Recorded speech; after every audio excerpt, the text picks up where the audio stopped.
بسم اللہ الرحمن الرحیم نحمدہ ونصلی علی رسولہ الکریم اما بعد۔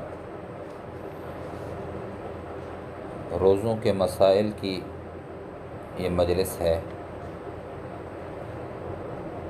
آج چند اہم مسائل بیان کرنے ہیں۔ ایک مسئلہ تو یہ عرض کرنا ہے کہ روزے کی حالت میں غسل کیا جا سکتا ہے یا نہیں، تو اس کے بارے میں حضرات فقہا فرماتے ہیں کہ روزہ کی حالت میں غسل کرنا جائز ہے۔ اس سے روزے میں کچھ بھی فرق نہیں پڑتا، خواہ وہ پیاس کی وجہ سے غسل کر رہا ہو یا گرمی کی وجہ سے غسل کر رہا ہو یا کوئی مستحب اور سنت غسل کر رہا ہو، جمعہ وغیرہ کا جو غسل ہے یہ غسل کر رہا ہو، تو ہر حوالے سے غسل کرنا جائز ہے۔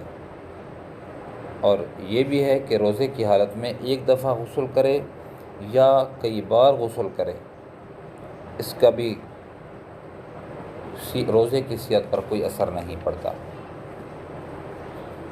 اور دوسرا مسئلہ یہ عرض کرنا ہے کہ روزے کی حالت میں غرغرہ کرنے سے احتیاط کرے، اجتناب کرے، چونکہ غسل کے 3 فرض ہیں۔ ایک فرض تو یہ ہے کہ غرارہ کرنا ہے، کلی کرنی ہے، ساتھ غرارہ بھی کرنا ہے۔ دوسرا فرض کہ ناک کے ذریعے سے پانی کو چڑھانا ہوتا ہے، ناک کی نرم ہڈی تک پانی پہنچ جائے۔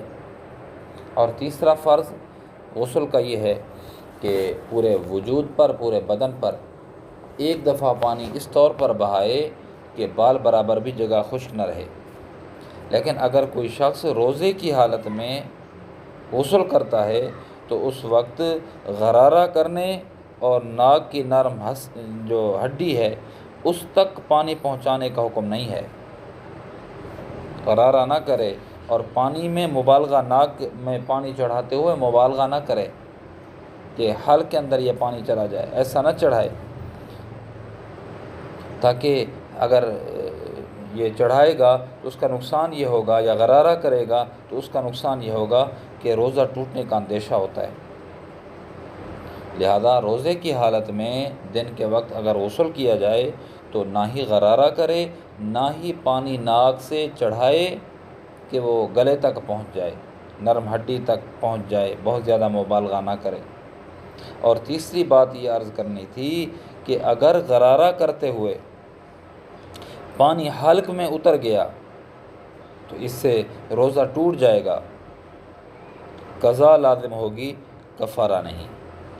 اللہ رب العزت مجھے آپ کو دین کی صحیح سمجھ نصیب فرمائے اور دینی احکامات پہ عمل کرنے کی توفیق نصیب فرمائے۔